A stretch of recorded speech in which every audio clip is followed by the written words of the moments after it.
सन 1800 ये वो दौर था जब देश में मराठा और मुगल सल्तनत बिखर रही थी और अंग्रेज भारत में अपनी जड़ों को मजबूत कर चुके थे।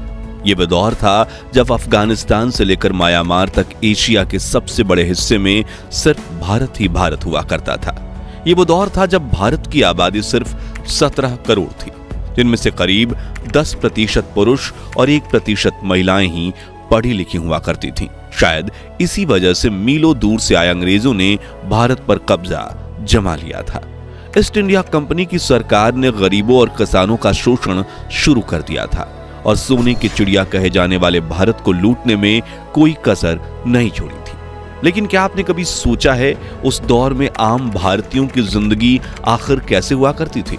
उनका रहन सहन और पहनावा कैसा होता था? उस दौर के भारतीय लोग क्या काम किया करते थे और कैसे अंग्रेजों ने भारत के महान साम्राज्यों की हुकूमत को अपने कब्जे में लिया था?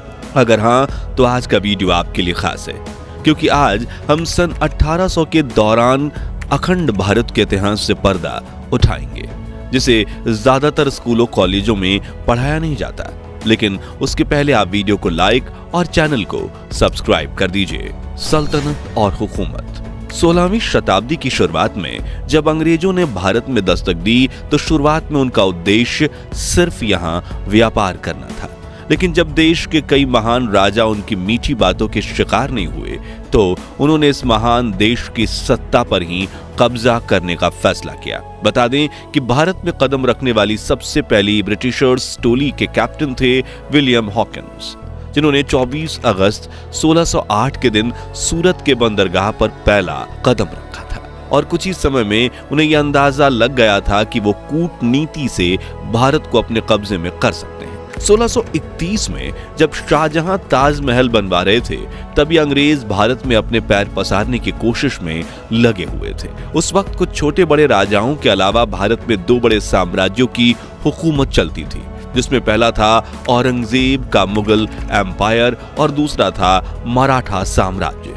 ये दोनों शक्तियां इतनी ताकतवर थीं कि इनके सामने अंग्रेज चाय कम पानी थे, मगर इनकी सबसे बड़ी कमजोरी थी एक दूसरे से नफरत। जो देख अंग्रेज एक तरफ इन दोनों सल्तनतों के राजाओं के तलवे चाटते रहे और ये जताने की कोशिश करते रहे कि हम आपके साथ हैं, लेकिन दूसरी तरफ बड़ी चालाकी से कूटनीति करके इन दोनों साम्राज्यों में कई लड़ाइयां करवाईं और खुद बाजी मारने के लिए सही मौके का इंतजार करते रहे। अपनी इसी मंशा में कामयाब होने में अंग्रेजों को 100 साल लग गए और शुरुआत हुई 18वीं सदी की, जब ईस्ट इंडिया कंपनी ने भारत में अपने पैर पसार लिए थे। मुगलों की सल्तनत खत्म होने के कगार पर थी और मराठा साम्राज्य भी कई इलाके अंग्रेजों से हार चुका था।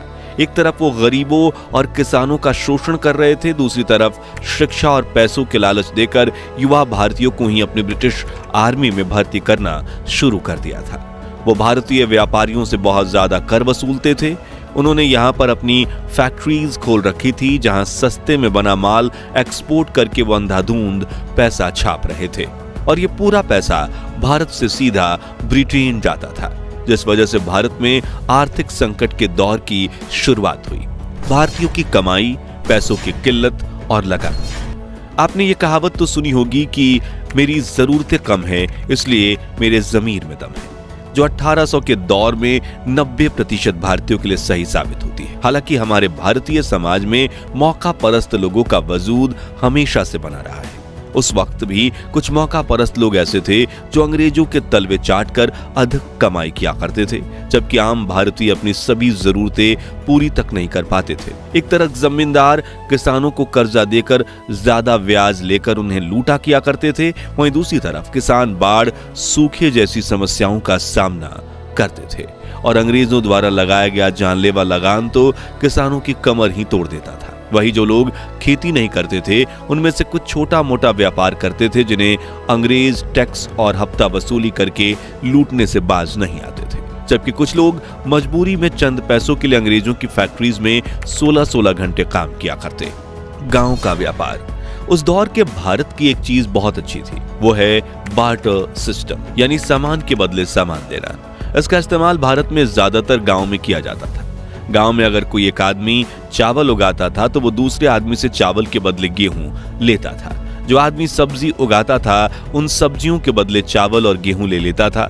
जैसे कि 1 किलो धान के सामने 4 किलो शक्कर, पूरे महीने के अनाज के सामने पूरे महीने की सब्जियां और 5 किलो गेहूं के बदले 5 किलो दाल। इससे फायदा यह होता था कि खाने पीने की हर चीज गांव में मिल जाती थी और इसके लिए पैसे चुकाने की जरूरत भी नहीं थी। इसलिए गांव में पैसे का चलन बहुत कम था। इसके साथ आज भी अगर आप भारत के कुछ गांवों में जाएंगे तो वहां पर अदला बदली की प्रथा मिलेगी जो बहुत अच्छी है। पहनावा दोस्तों, आज के मॉडर्न भारत में जहां हर तरफ पश्चिमी सभ्यता यानी वेस्टर्न कल्चर का असर दिखाई देता है, लोग jeans, shirt, T shirt, top और सूट पहने नजर आते हैं, लेकिन एक समय था जब भारतीयों का अपना अलग ही देसी पहनावा हुआ करता था। पुरुष सादी धोती और गमछा पहनते थे, औरतें साड़ी पहनती थीं और छोटे बच्चे ज्यादातर निक्कर में खेलते कूदते नजर आते थे।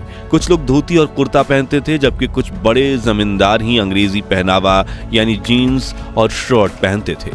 भारत की यही सादगी और विविधता उन्हें अंग्रेजों से खास बनाती थी। यहाँ तक कि आज भी राजस्थान और उत्तर प्रदेश में रहने वाले कुछ बड़े बुजुर्ग उस वक्त का सादा पहनावा पहनते हुए देखे जा सकते हैं। लेकिन हम में से ज्यादातर युवाओं को आज लुंगी पहनना नहीं आता, जो थोड़ा निराशाजनक जरूर है। व्यवहार, रहन सहन और काम धंधा।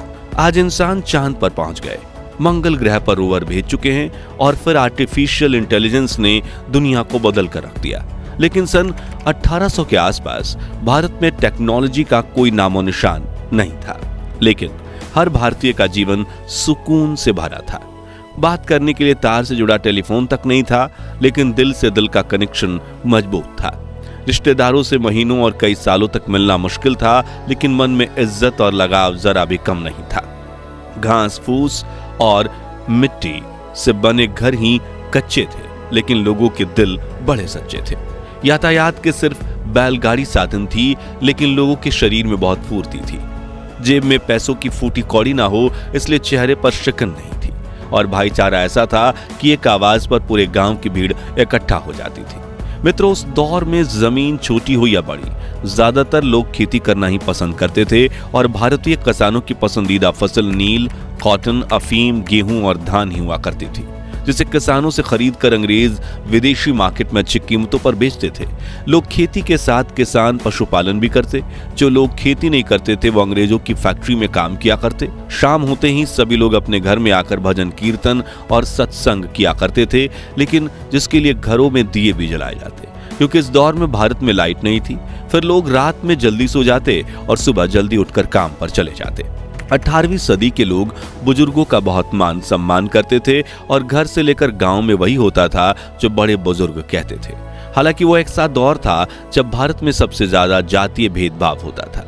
अलग अलग धर्मों में थोड़ा बहुत टकराव होना आम था, लेकिन एक ही धर्म में भी जाति व्यवस्था को माना जाता था। ये जातियां हिंदुओं को 4 मुख्य श्रेणियों में विभाजित करती थी: ब्राह्मण, क्षत्रिय, वैश्य और शूद्र, जिनमें दलितों और बाकी छोटी जातियों के साथ काफी भेदभाव किया जाता था।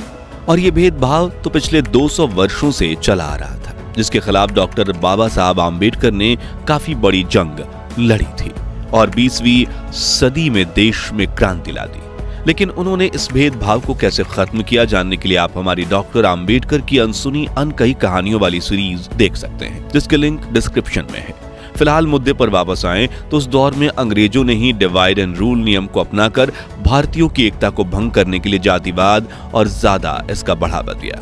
लोग अपनी जाति के हिसाब से ही काम किया करते, जैसे कि धोबी कपड़े धोते, कुम्हार मिट्टी के बर्तन बनाते, नाई हर पीढ़ी बाल काटती थी। इस तरह हर कोई अपने हिसाब से काम धंधा किया करता था। आबादी और इलाका।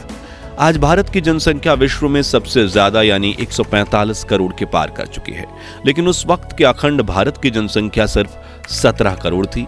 वो भी सिर्फ कश्मीर से कन्याकुमारी तक फैले भारत में नहीं, बल्कि अखंड भारत में 17 करोड़ लोग ही रहते थे, जो हिंदुस्तान के साथ पाकिस्तान, बांग्लादेश, वर्मा और अफगानिस्तान से मिलकर बना हुआ था। आज मुंबई, दिल्ली और बंगलोर जैसी मेट्रो सिटीज में लोग घंटों ट्रैफिक में बिता देते हैं और शहरों में हर तरफ खूब भीड़ भाड़ देखने को मिलती है। वहीं उस वक्त ऐसा कुछ नहीं था। लोकल मार्केट के अलावा किसी भी इलाके में भीड़ भाड़ नहीं होती थी। देश के बड़े हिस्से में घने जंगल फैले हुए करते थे। बड़े बड़े जंगलों के बीच छोटे छोटे गांव बसे होते थे और शहरी इलाके बहुत ही कम हुआ करते थे। इस वजह से भारत अनगिनत जंगली जानवरों का घर था और इंसानों को हर समय इन जानवरों के हमले का डर सताता रहता था। लोग रात को सोने से पहले अपने घर में आग जलाते थे ताकि अंधेरे से कोई भी जंगली जानवर आकर उन पर हमला ना कर सके। हालांकि इन जंगली जानवरों की वजह से समग्र भारत में प्रदूषण का नामो निशान नहीं था। उपजाऊ जमीन की भरमार थी, लोग पोषक तत्वों से भरपूर शुद्ध खाना खाते थे। आज की तरह फलों और सब्जियों में केमिकल मिलाने का कोई सवाल ही नहीं था। सड़कों की हालत भले ही खस्ता थी, लेकिन लोगों की जिंदगी खुशहाल थी। उस वक्त के भारतीयों की औसत उम्र भी आज से काफी ज्यादा हुआ करती थी। शिक्षा और साक्षरता। अब बात करें पढ़ाई लिखाई की, तो आपको जानकर हैरानी होगी कि उस वक्त भारत में पढ़े लिखे लोगों की संख्या बहुत ही कम थी। देश में सिर्फ 10% पुरुष और 1% महिलाएं ही साक्षर थीं। हालांकि बिना पढ़ाई लिखाई के ही भारत में रहने वाले सभी लोग किसी न किसी काम में बहुत निपुण थे। कुल मिलाकर उस वक्त में भारत की कुछ चीजें बेहद अच्छी थीं तो कुछ बहुत खराब। कहीं पर लोग बहुत खुश थे तो कहीं बहुत दुखी। लेकिन भारत हो या दुनिया का कोई भी देश, सदियों से संतुलन बनाए रखने के लिए कुदरत यही नियम चलता आया है।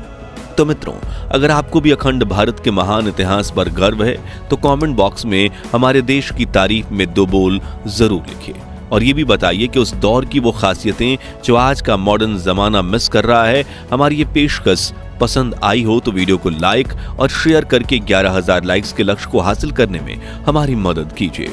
और ऐसे ही दिल छू लेने वाले वीडियोस के लिए हमारे चैनल को सब्सक्राइब करके पास वाली घंटी जरूर बजा दीजिए। जय हिंद, जय भारत।